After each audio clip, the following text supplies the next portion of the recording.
What's going on, y'all, nigga? Yeah. Coming to you with another video. So check this one out, y'all.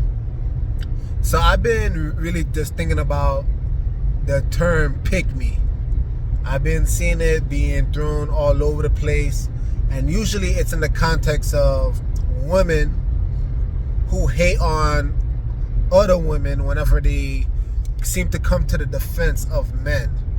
What is a pick-me girl and why is it considered a derogatory term? It's when girls try to change themselves to get guys to look like better them. in front of guys. Exactly. So they pretend they like football and like stuff like that when they actually don't. And sometimes like they're mean to other girls, like put down other girls to make themselves look better in front of guys, which isn't me. The pick-me girl is the one that would do anything to catch a man's attention. They neglect what their boundaries are and what they care about just to try to get a man to want. All morals out the door. Me. Just pick me. Pick me. Pick me. No morals. And I guess the terminology pick me is in reference to these women. They're trying too hard because they want to be picked by men. They want to somehow get married or whatever the case may be. And it's a very weird phenomenon that dwells amongst the psyche of a lot of women, majority modern women today. And why am I saying that? I'm saying that for a reason because, like, okay, why wouldn't you want to be picked? I'm gonna give you some examples, right? Like, for those of you who are into sports, me going back to, you know, my days back in Brooklyn, you know, basketball was a big thing. I mean, it was widely accepted that everybody wanted to get picked for the team. Like, if you were the dude that, you know, while the captains are picking out who they want on their squad, if you're the one that's left on the bench, I mean, there was a visible, you know, look of shame, a visible look of discontentment because you wasn't chosen. And when you're not chosen, it's actually a bigger significance, which is you suck. Period, point blank. Usually captains, whenever they pick people on their team, it's because they already know your skill set. They probably know this person don't know how to dribble, this person don't know how to shoot the ball, this person is a ball hog, whatever you want to say, but fundamentally that person sucks. So if I choose that person, my team would be losing. Same thing goes on in marriage. You know, when a man is about to pick a woman, fundamentally he's trying to see, is this woman a woman that if I add this woman to my house, add this woman to my team, am I going to be a winner? Or will she make me lose? And what does losing look like? I'm constantly arguing with this woman. She doesn't complete any task or chores in the house.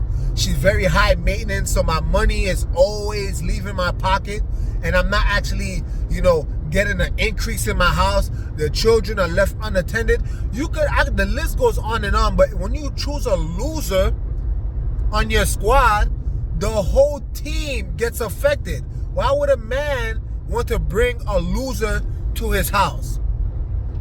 And then the biggest form of that is that, you know, divorce happens, and now this woman is, you know, sucking this man dry for all he's worth, and now this guy's pretty much a slave. Do you see what I'm getting at? So of course you want to choose the right woman, even from a biblical context, right? You know, you had the 10 virgins, right? You had the 5 that were wise and the 5 that were foolish. I mean, if anybody knows their Bible, who the hell does not want to be picked?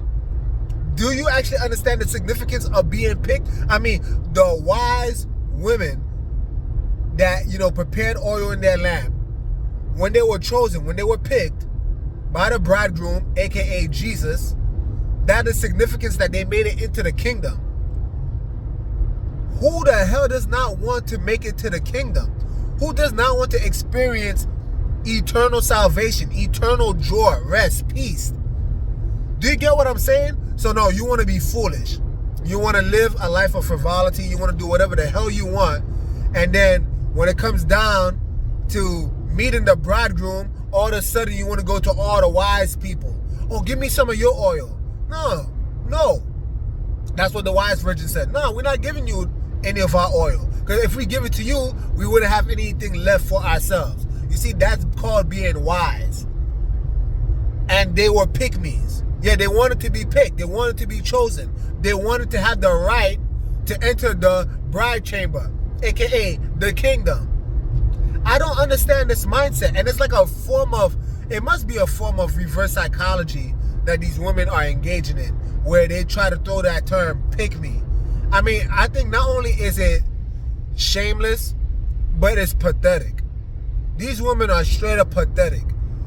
A lot of times these women are women that aren't married, don't have children, and if they do have children, they're probably single moms. It's just they're full of bitterness.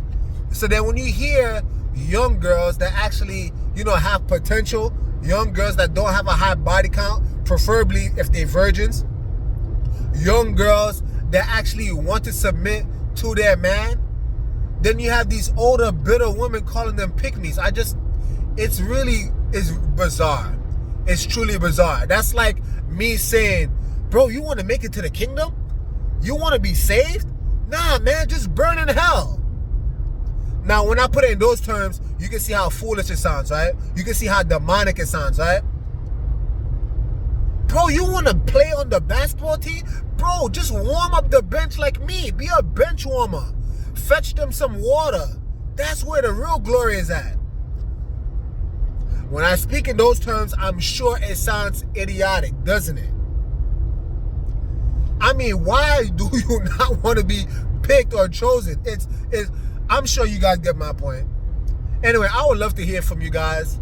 What do you guys think about this whole situation? Because, it's clear, my thoughts on it. I just think it's so sad that people have to engage in a type of argument that's very nonsensical, and it's weak. It's weak. You women, you sound so, it's so sad, and you really need help. The solution is, how about you just repent, give your life over to Jesus, and maybe one day you might get picked. Everybody makes mistakes. Everybody starts off to some degree. You may be not the best, but you can work at it. You can work on your skill set so that one day you can be chosen on the team.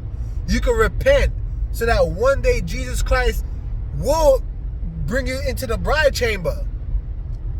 But don't just accept a life of mediocrity and accept a life of being a loser and then blaming those who are winning by calling them pick-me's. Let me know your thoughts on the comments below, y'all. Anyway, with that being said, Nick over and out. The message sent. Jesus is king, y'all.